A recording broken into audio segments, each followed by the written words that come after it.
Hi, Colette. Thanks so much for joining me today on concentrating on chromatography. Could you walk us through your journey to becoming a senior director in biologics business at Waters Corporation?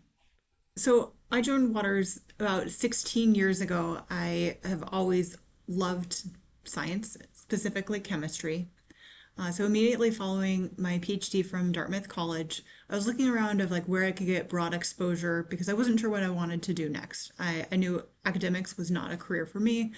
So I started to talk to different people. And one of the people that I spoke with quite a bit during my graduate career was the application support scientist at an instrument company. And I thought it was pretty cool, all of the different applications that she was able to see, the different kind of chemistry, the science, and the problems, and the exposure then she had to academic labs, to the federal agencies, the regulatory bodies, and as well as farm and biopharmaceutical companies. And I thought that sounds pretty cool. I want to do that because it'll also give me a little bit of a breath to understand what I want to do later on. Now, ultimately, in that time, working in applications, I found that I really wanted then to drive what we could do next in terms of what kind of insights that we could see, in particular for our technology, or the technology that we didn't have. That was really more of what it was of, I really want to measure this other thing over there. Can we just make some tweaks either to the software or to the hardware? Ultimately, that then led my pathway to all right, we might not have the expertise in house. Can we buy that technology? So within Waters, I moved over to mergers and acquisitions and was able to be part of a few successful mergers and acquisitions and integrations, which ultimately led to where I'm at today, being a senior director for a portfolio of some technology that we acquired, light scattering technology, as well as particle analysis. And the fun thing about it is that I'm still very deep into the science because that's so important to know like where the science is going for what we should be designing next. But then it's also given me a bit of a view on the business aspect. And what originally drew you to analytical science and ultimately into QA/QC for pharma and biopharma? Yeah, so with our technology, definitely grounded in number one, analytical science. And then that then led me to QA/QC, both working in that area, assisting with people that directly do those kinds of jobs in farm and biopharm, assisting with their SOPs. And why I liked that area and I continue to like it is because I really enjoy certainty. There's so much chaos going around outside that the certainty that you can get from analytical studies really helps to ground me. And I think though the other thing is the competency. I mean, if you're getting all the way to QA/QC in that area, that this is the last final step for some of these groundbreaking therapies, to really make sure that they are safe and efficacious. So kind of that competency is a huge enabler for the success, but also to reduce on my side any kind of anxiety that I might have. Have all of these tests been done? Did everything pass?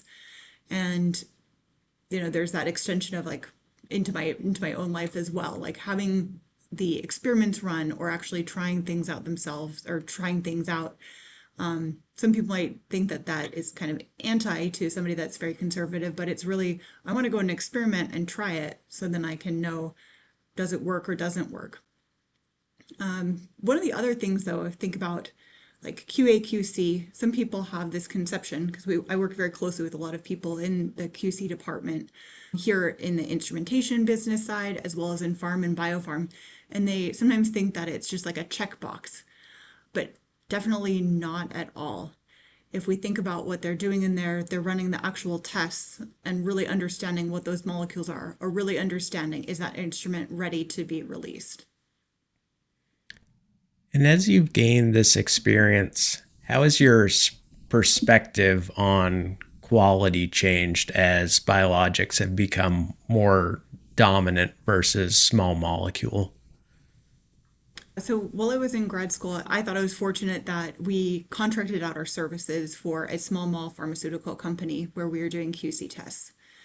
And what I learned from there, as well as working with other pharmaceutical manufacturers, is that the small molecule side, it's there's a lot of certainty around the molecule itself. You know what the structure should be, you know what the chirality should be. There's instrumentation, there's tests that you can run to have absolute certainty on what that particular molecule is, as well as the excipients that might be compounded into it for eventual delivery. Now, with biologics, this is extremely different. So I've been fortunate also to move into that biopharmaceutical area, and extremely exciting area, extremely dynamic. And really in here, in the conversations, in the work that I've done in the lab, the people that I've spoken with, going to various meetings, for example, the nimble meetings that they have, the quality is about managing variability. If we think about biologics, probably a lot of people listening, they work on biologics, they're not static molecules. Like we might take snapshots with X-ray crystallography, but really they're dynamic molecules. And because they're so dynamic, and because the actual manufacture or development of those biologics are intrinsically linked to the conditions in which they're developed, what we have is a situation that they release on the process. So the product is the process. As long as we follow this particular process, that we have a particular temperature, we have a particular stir rate in the bioreactor, that we have this specific nutrients that are added at a certain time, then it's expected that that biologic is the same in that batch, batch B, as it was in batch A. But really, this is where a huge opportunity, especially in terms of QC, to change that around, because we have all of this instrumentation, we have a lot of depth of knowledge of years and years of monoclonal antibodies, right? We know these molecules too. So there's kind of this revolution that instead of thinking about the process being the product, that the product is the product, just like small molecules. I can know the glycosylation. I can know the extent of glycosylation. I can know the molecular weight with absolute certainty. I can know the higher order structure. So all of these things can be known. So even if they are very dynamic, it really should be like very empowering for that QC lab that they'll be able to report on all of these and have absolute confidence in what they're releasing. Yeah, that makes a lot of sense. For listeners less familiar with these topics in general, how is QA/QC in biologics fundamentally different from traditional small molecule pharma? Yeah, kind of like jumping off of the last question that you asked, biologics are heterogeneous by nature. So you might be doing single molecule measurements. Well, that single molecule is a little bit different than the molecule sitting right next to it in solution. And so what you're looking at is a dispersion, or well, it's polydispersity. It's actually, and sometimes people will report a polydispersity index. So you're looking at this population, and you're measuring the populations of molecules, and you have to think about, does that population fit into the overall model that we're trying to fit things to? So do they have similar enough glycosylation patterns or aggregation? So some might be aggregated, and another population or partial population might not.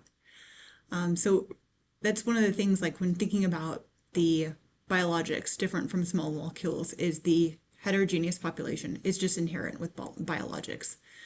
And really then it lends itself to very strong statistics required then to understand, is this different or not different? And it kind of extends out into the area of biosimilars of, is this a biosimilar? Is it the same? Is the sameness enough or not? And as you could guess, on the podcast called Concentrating on Chromatography, I've spent a lot of time talking about LC and high res mass spec, but I'd love to hear about how these critical analytical techniques are really supporting QA/QC today. Yeah, so the nice thing is that we have a excellent view of LC, or liquid chromatography, used in that QC lab because of the type of supplier that we are. And then the other thing is, actually, if you look at LC, is foundational. It addresses at least 90, well, I'd say 80 to 90% of the attributes that are required in biosimilars. So the extension of that would also be in those innovator therapeutics. And LC is anywhere from SEC, so looking at aggregation, any kind of molecular weight, to ion exchange, to reverse phase. Thinking about, like you mentioned, high-res mass spec, so reverse phase before a high-res mass spec instrument. And what's really cool, what we've seen even more of, or even more so, for these bispecifics as well as some ADCs, so the antibody drug conjugates, that you see more and more 2D LC kind of make its way downstream into those QC labs. As people are thinking about, okay, this molecule is hydrophobic as well as hydrophilic. How can we get it through efficiently? And one way is 2D LC of doing very efficient separations that way to get additional information. The other nice thing though is LC is a well-established technique. All the way back since insulin was first FDA approved, you'd see LC in those particular submissions. So the fact that it does have so much information with it, that it's just a really well-known, well-characterized technique, it continues to deliver for the biologics for critical quality attributes or CQAs. So there's the LC side. Definitely needed, addresses the multiple critical quality attributes.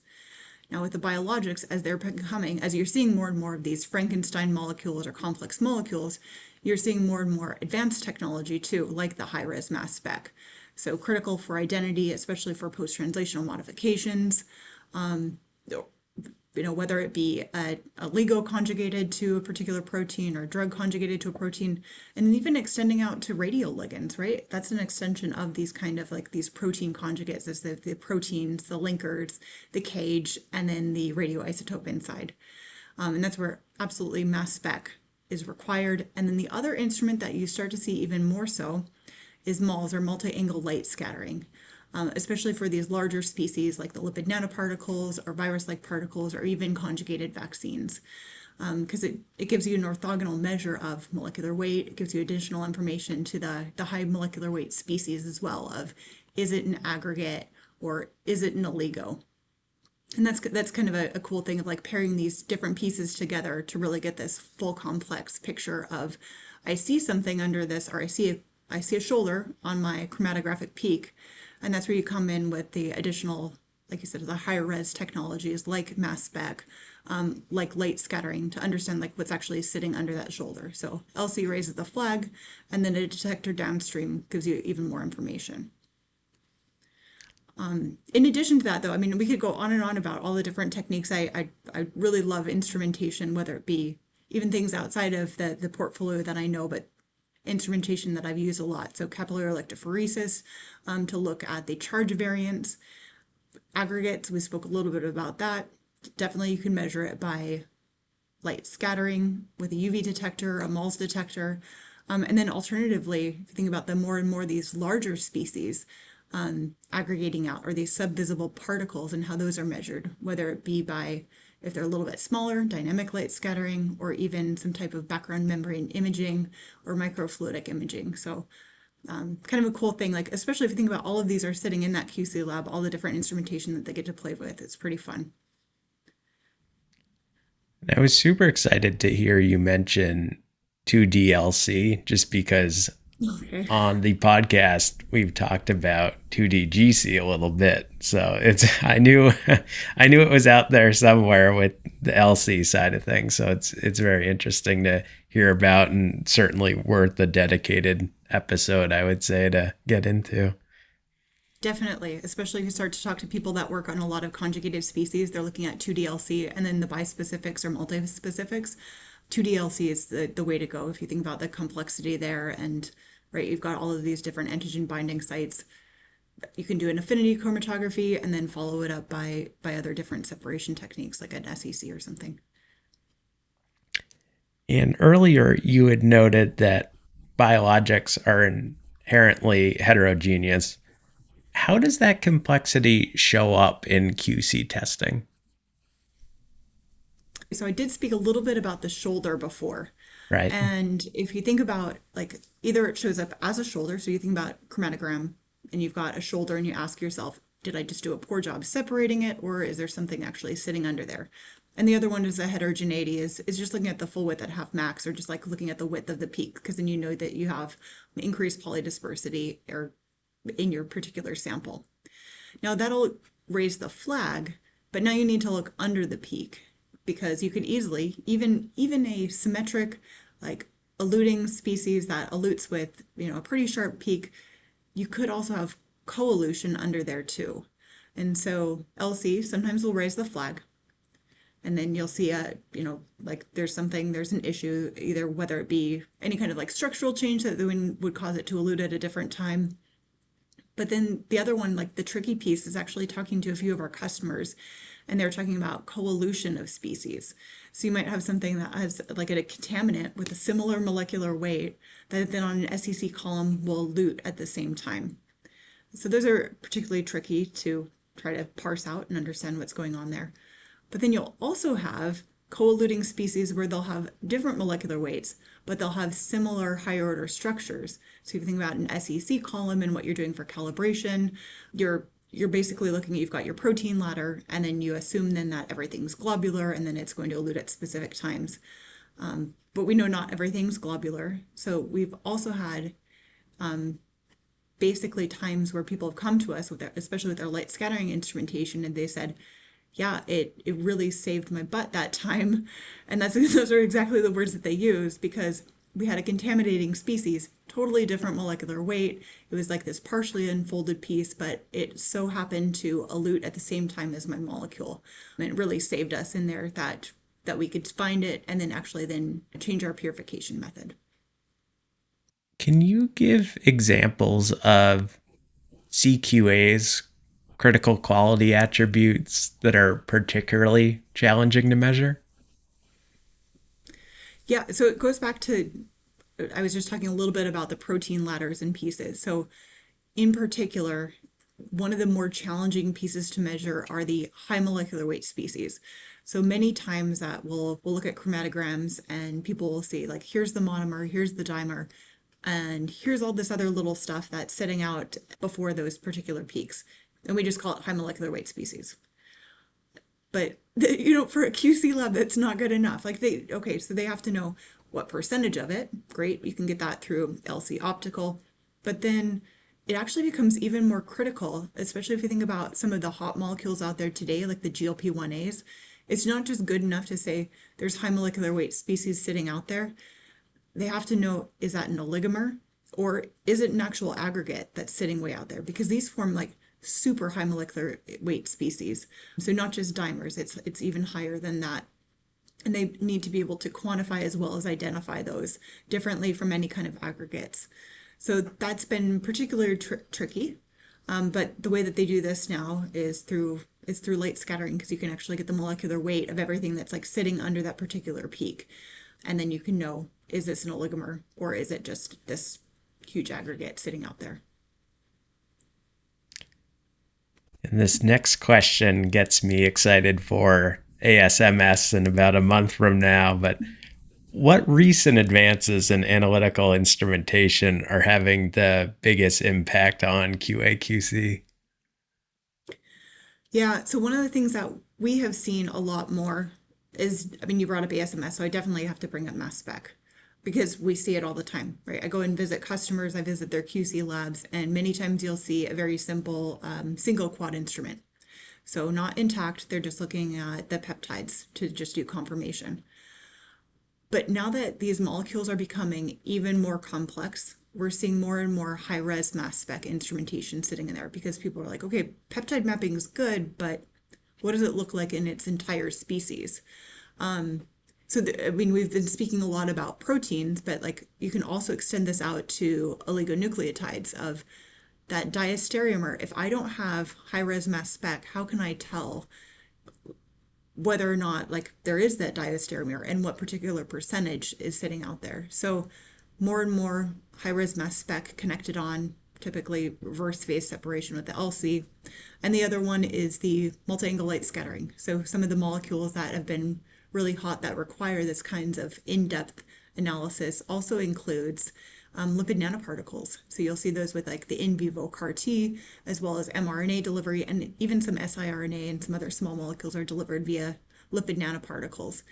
And then for those, we're looking at not only what is the size, but also the encapsulation, which kind of brings us to other technology that's super exciting. If you are attending ASMS or you have in the past, is charge detection mass spectrometry. So no LC currently on the front end of that instrument, but it's pretty amazing what it can do for encapsulation as well as encapsidation for the AAV molecules. that you just need to know, is it empty or full? Or, for example, LMPs, is that mRNA partially sticking outside of the LMP or is it fully encapsulated? And so that's some of the initial work that the team's been doing in the application lab in Massachusetts. That's great to hear. Yep, I will be there representing Organimation. My company will have a booth again. I think it's probably the third or fourth year in a row that I've done ASMS, and our nitrogen blowdown evaporators. The vast majority of our usage is concentrating samples after extraction, but ahead of LCMS, GCMS.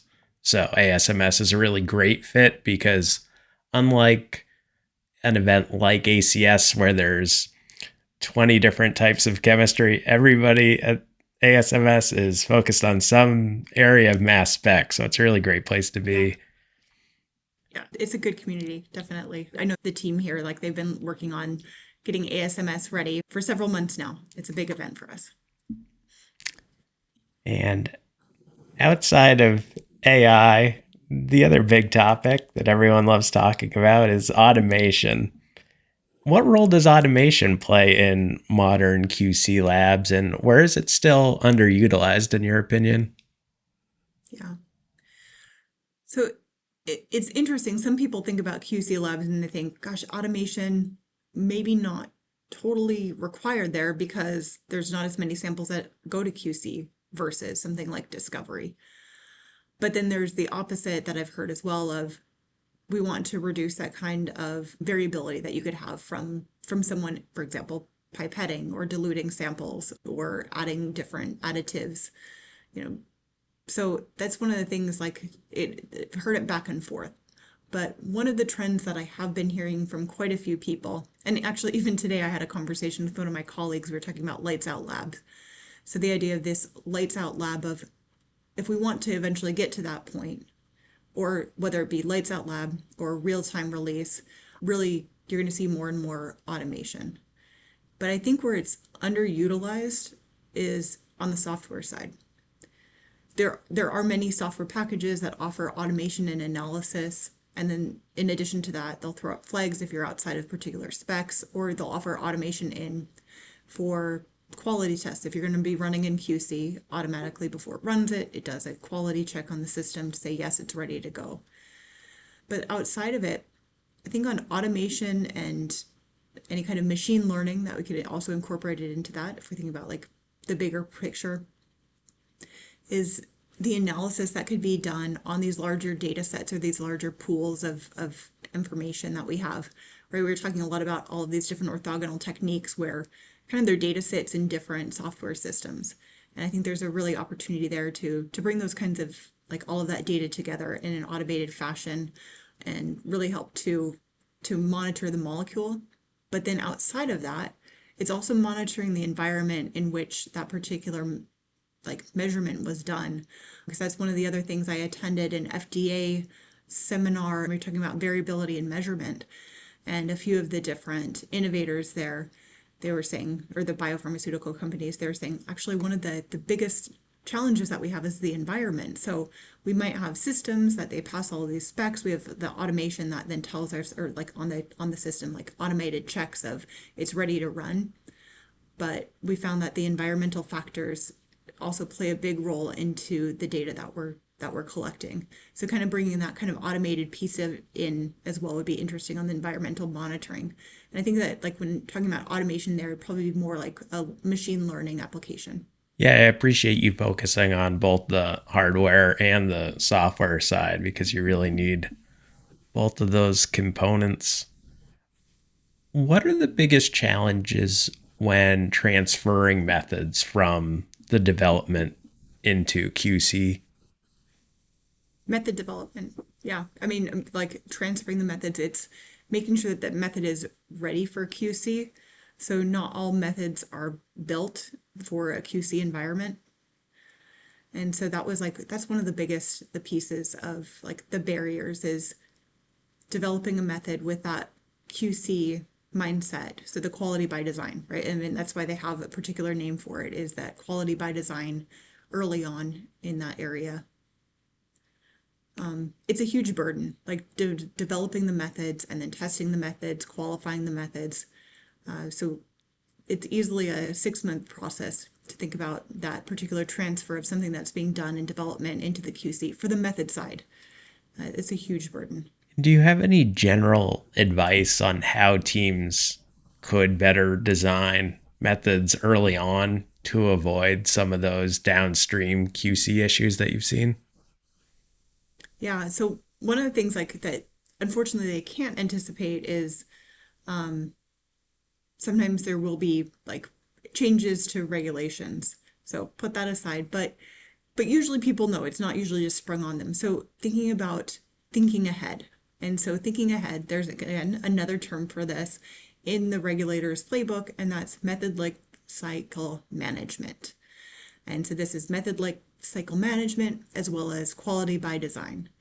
And I mean, these are key phrases and in these playbooks because it means that you need to make sure that they stress the method early, like what could be happening in that later QC environments that we need to make sure that we account for earlier on in that dev space. And that will really help. Like, what are the variables that need to be considered in terms of a pass fail spec? And then really here on the method lifecycle management and quality by design, just having a software that enables that and kind of has that at the forefront of the mind is really important and can make a huge difference to minimize the time. So that software also, that particular software can use it in development as well as QC. I mean, that's the ideal mix. So you're not introducing new software as well and variabilities. If you were running a QC lab today, what would be your top three priorities? I mean, for any QC lab, it's data integrity. Like number one, data integrity. So whether or not it passes or fails, like there has to be no question of the data has been manipulated or not. So that's like number one. Number two would be reproducibility. So how do we make sure that we have reproducible results from instrument to instrument? So ensuring those pieces from tester to tester and from site to site, especially as you're seeing more and more of these labs and these manufacturing kind of coming back to the US with some different environmental impacts going on, especially with like the tariffs. So reproducibility is important, thinking about all the different factors that go into there. And then I think it's really like thinking about like those two things. It's it's the also making sure that we're training the scientists properly, like giving appropriate training. But I think then the third one would be education of those particular scientists, especially for QC labs. Sometimes people they think that it might not be as exciting as a discovery lab, but I totally disagree. It's the well, one, the power that they have in QC is amazing, and they should because they are the last step between that particular therapy and the patient. And so I think like that would be very important of a top priority for those people working in the QC lab of really emphasizing how critical that particular role is in terms of the patient, but also in terms of like them being the custodian of that particular data and understanding really what that data means. It's not a check mark of a yes, no, but understanding what does that shoulder mean, and then just really instilling that kind of curiosity in the QC lab.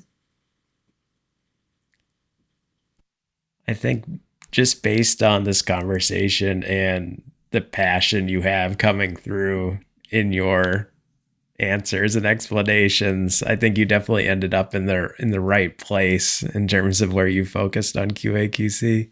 What's one investment, I should say, that delivers the biggest ROI, whether it be instrumentation, software, or something else? Standardized workflows. And I'm coming from a specific, like you said, I'm coming from that kind of QC mindset or eye, but standardized workflows. It will just save time in terms of any kind of variability that it removes the variability if we have the standardized workflows. Is there one general misconception that people might have about QA/QC in biopharma? I think many people think that it is a very reactionary position where they're just measuring something, they've got their spec sheet. But QA/QC or QC, that QC environment, is very proactive. Think about all of the things that have to be done before the sample even gets to them. They're really thinking early on, even before the sample's there, of all the different variabilities, of all the different variables and variability that could be out there. So it's a very proactive environment, actually, before that sample comes in, of all the different steps and all the different pieces that need to be in place. Do you have any general advice for labs working to build and the managers possibly leading high performing analytical teams?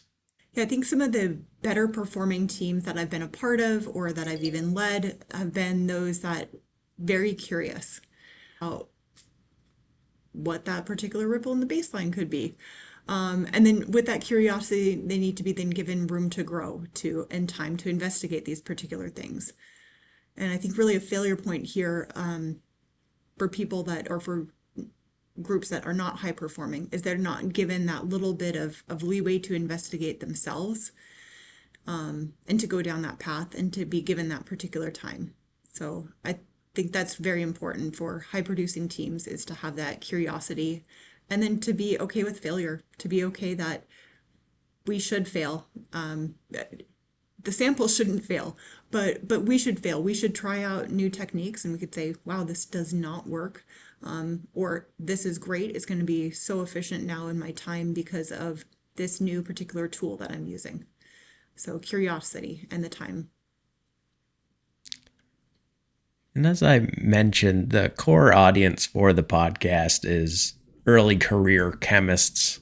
What skills are most important for the next generation of QC scientists?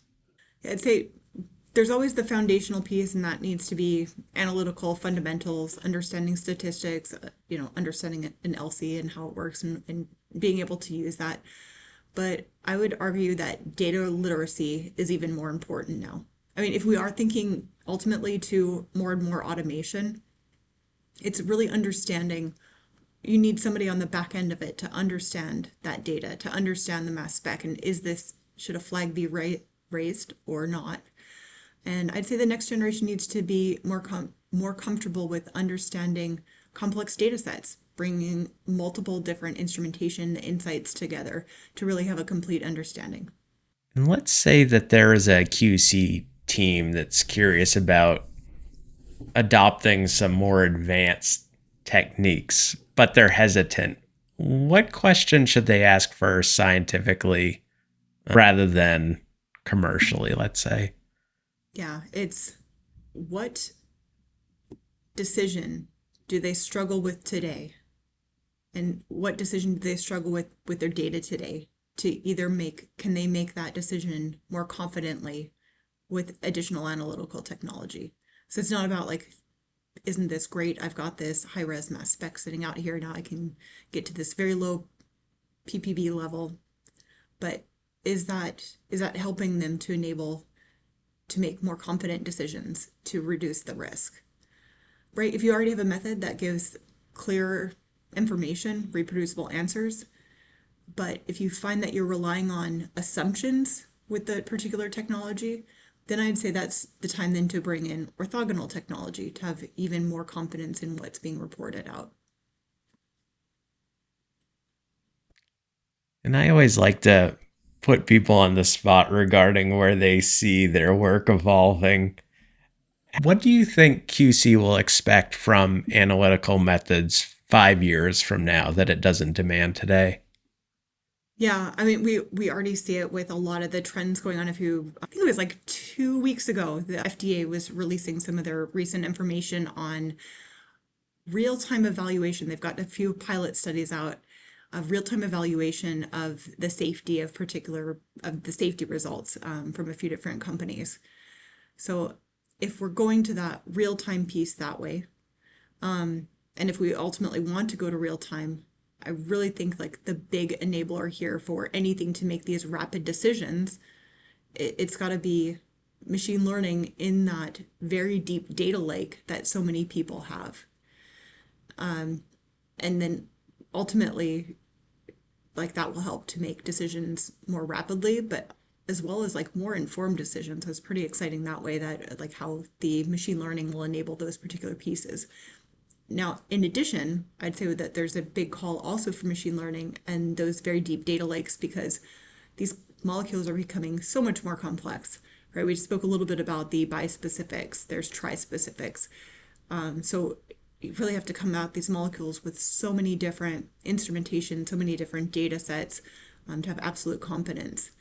And I think here, like centralizing the data, going deep into the data and understanding would be like a huge enabler of thinking out 5 years from now of will we be in closer to that particular real-time release, to us being able to grab all of those data sets together, collate that information, and then automatically sync it up with the particular regulators. In regarding the advanced techniques you had noted previously, was there one misconception that you'd most like to clear up about using those in QC? Yeah, I think one of the most frustrating things that I hear is, well, we use that in development, and now we're just inferring the results that we see down here on this other instrument.